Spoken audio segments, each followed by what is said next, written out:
Welcome back to the channel, guys. I am shooting the intro after the fact of today's video because I did not know what was going to happen. As you know, my season has been broken for tournament fishing from the very beginning. I had some boat troubles, some bad tournaments, everything like that. The season is coming to the end and I wanted to get one more tournament in. My new boat is on the way. It'll be here within weeks. So videos like that are going to be coming. If you want to see those, hit that subscribe button down below. But I wanted to try and squeeze one more tournament in before the season was over. And I happened to find a local open tournament on the river nearby here. I checked with a couple of my friends that I usually fish tournaments with and they were all busy, and then I checked with one of my friends that I've been fishing the BFLs with in the past 2 years, and he happened to be free, so he jumped in the boat with me. We went up and fished this tournament without any practice. I've been there a couple times, so I figured a certain bite would be happening.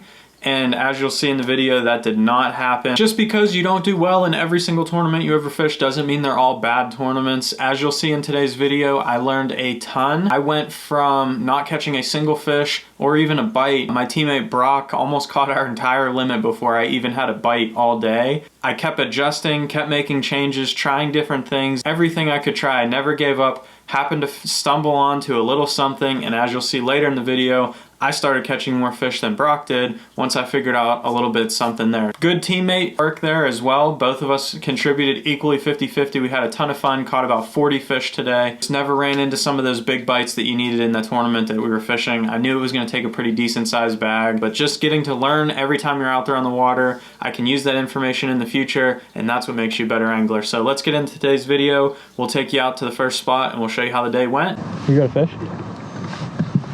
On a blade bait? On the bait. You want to come up here?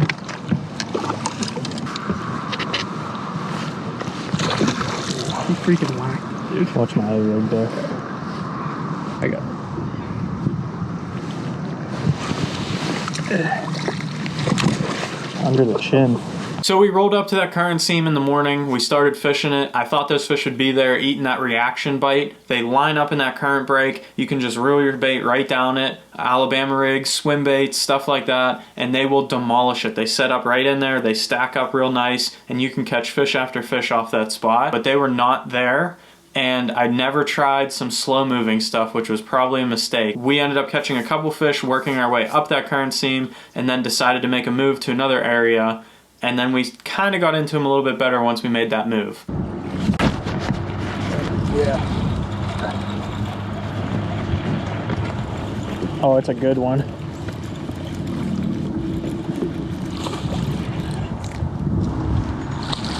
Oh, he's little.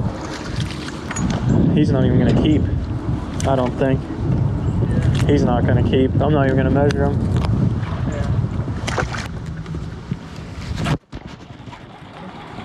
Little.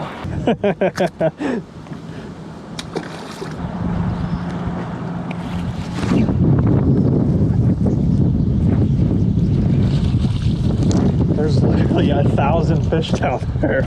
How are none of them keepers? I'm getting bit on every drift. Not gonna keep. Fish? Good one? 6-pound test is really good. Come up here whenever you're ready. I just don't want to drift off this spot because they're loaded on here. Good one? Here, I can get him. You sure? I don't want to lose him.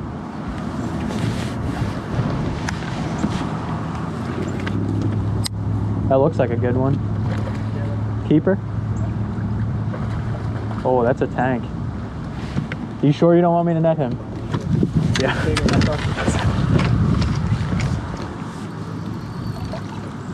Just lift him and I'll get him. Yeah. Oh, yeah.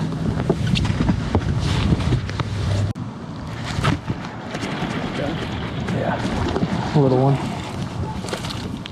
No, he might keep. You want to measure him real fast? Fish? Big one? Looks good. Dude, that thing's doing work. That looks real good. Oh yeah. She'll help. She will help the cause. I don't have to worry about standing on the trolling motor either. She'll help. Will she? Get that on the Now she looks smaller. in the water. She might not even go 15. So what I learned on this second spot, which is what clued me in on what to do the rest of the day, because this current was so strong and the water was so dirty, they could not see these reaction baits that I'm usually fishing suspended up in the water, and they'll come up off the bottom to get it, and they don't have to fight as much current. They were literally pinning themselves on the bottom behind objects like a rock in the water. They'd pin themselves right behind it, and your bait had to come over the rock and drop right basically in their mouth to get bit. I started fishing jigs, Ned rigs, drop shots, stuff like that, very slowly on the bottom. And you'll notice even in a couple of clips coming up here, I'm literally telling myself, fish it as slow as you can, like as slow as possible. Instead of not even shaking the rod tip with a drop shot, literally counting the weight, go over each rock and feeling that it happens. And then you would slightly drag it over and you would just feel the fish would clamp down on it. You'd feel it turn to mush. You'd feel them thump it sometimes, but that's how you had to get them to bite it. So we fished that spot for a little bit, ended up loading the boat there with our limit, but we had a couple fish we wanted to get rid of. Good one. Just as I said, we need a bite. I'm all messed up here. It's a good one. I saw it jump. She will call.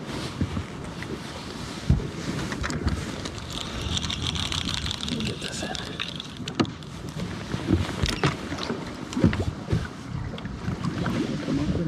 Yeah.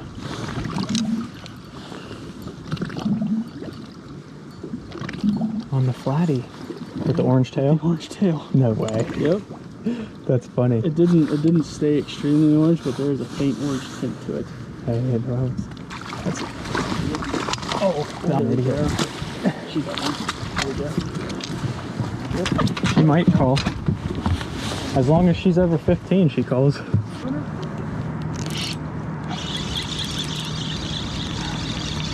He's swimming right at me.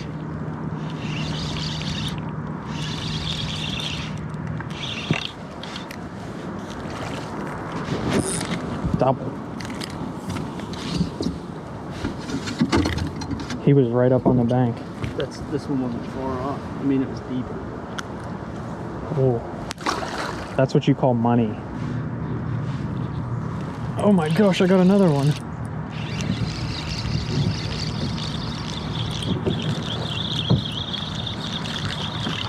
They're tiny, but they're loaded up there. They're all small ones, but that's two off that same spot up there. Anything that's labeled as cool. Oh my gosh. No. They're all tiny.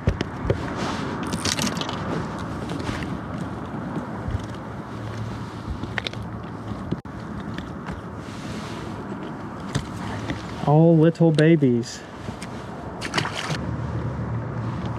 Oh, he took my worm.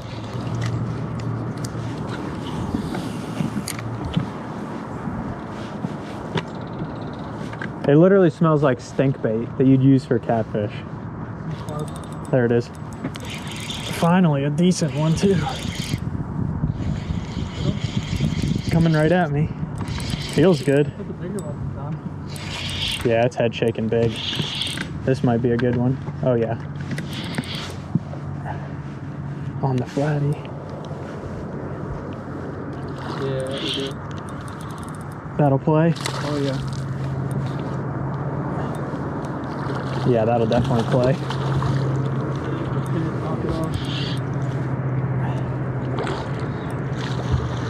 She'll play.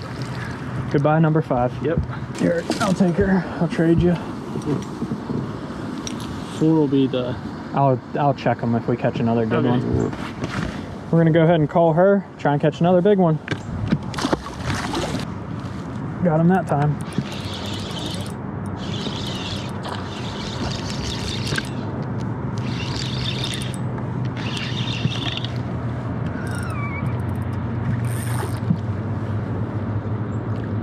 Oh, he's bigger than I thought. All right, you want to take the trolling motor and I'll call. That's the one we're gonna call out right there. Oh, that's a big one. That's a big one. That's a real big one.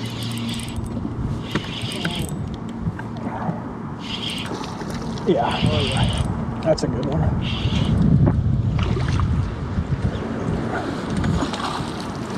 That's the one we needed, yes. That's the one we're throwing back there, just upgraded, and try and get some more big ones. There's one. Oh, it's a giant. It's a giant.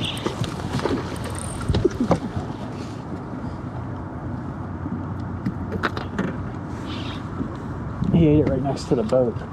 He's coming up.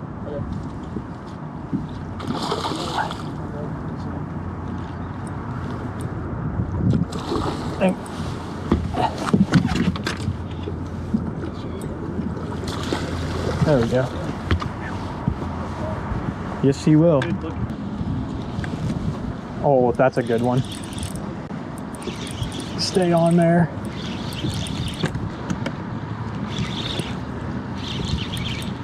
Stay on there. Oh, it's a tank. There we go.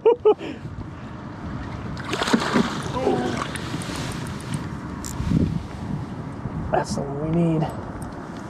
She's coming up. Uh-oh. There we go. That's a tank. You freaking choked that thing. Heck yeah. Ugh. Play. You want to call? All right. Zone in and go back to dragging it as slow as you can. It's like painfully slow. Oh, yeah. Told you.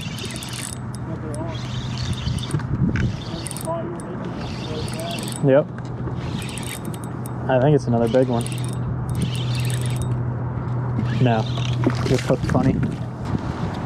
Oh, yeah. So after we hit that spot and upgraded a couple times, that's when I really got clued into the fact that these fish were sitting behind these rocks. You had to drag it as slow as you could. They were pretty much everywhere, but it had to be a current break or something that they could sit behind, and you had to fish your bait a certain way. It wasn't that they were in a certain spot, it was the way you were fishing your bait is what was getting bit. So then we just started bouncing back and forth between the first spot and the second spot and a couple places in between, just fishing anything that looked good like a current break and making sure we fished our baits properly. We locked those couple baits in our hand, the Ned rig, Brock caught a couple on a blade bait, and the drop shot. Those were our key players, and the jig a little bit, and we fished as slow as we could on all these current breaks and just slowly picked fish off. That's when we really started to catch a bunch, got those numbers up there, but just never had a big bite. And then we headed into weigh-in. What would you say she is? 2.5. 2.5, yeah. That's our smallest. Yeah.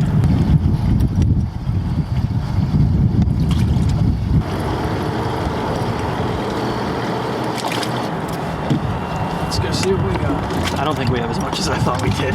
No, I feel like our biggest one was bigger. So that's going to do it for today's video. We ended up weighing in 13.5 pounds for 5 fish. Respectable bag of smallmouth for a river tournament. That 13.5 pounds put us in mid-pack just with everybody else. Didn't really cash a check or anything. I don't even know where we finished because we didn't really stick around. There were so many 13-pound bags that there was no way that that was going to get a check. We kind of headed out of there. But if you want to see me fish that river some more, coming up this fall, each weekend is going to get a little bit better, and we're going to be fishing a ton of different techniques, talking about how to fish them and showing you different ways to catch these smallmouth. Make sure you hit that subscribe button down below, and thanks for watching today's video.